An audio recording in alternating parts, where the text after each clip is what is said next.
Юлина спокойная, счастливая, полная планов и надежд жизнь изменилась в 2019 году, когда ей поставили редкий диагноз – базально-клеточная аденокарцинома слюнной железы, уже в 4-й стадии.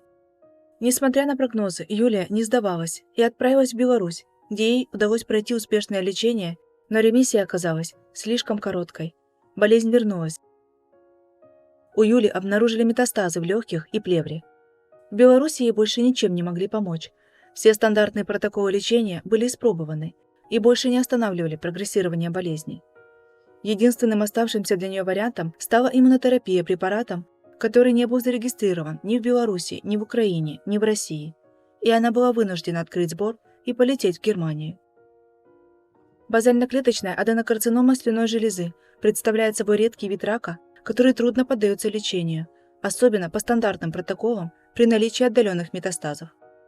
Препарат Троделви является инновационным лекарственным средством, применяемым в терапии различных видов рака. Его механизм действия заключается в ингибировании экспрессии генов, ответственных за рост и размножение опухолевых клеток, что приводит к их уничтожению. Исследования и опыт применения во врачебной практике показали, что Троделви демонстрирует высокую эффективность при лечении трижды негативного рака груди.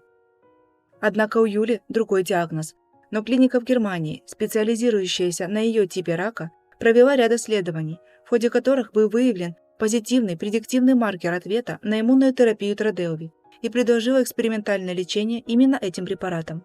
Препарат Троделви представляет собой потенциально мощный инструмент борьбы с агрессивным раком.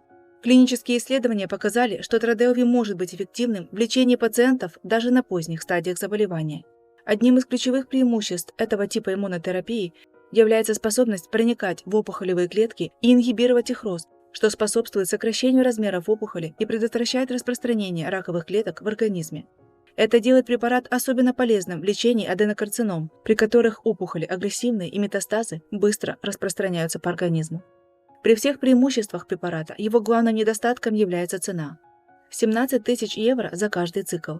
И Юлия очень нуждается в помощи, чтобы продолжить борьбу с болезнью. Без этого препарата у нее не будет шансов выжить, а ей так хочется жить ради самого ценного – своего сына.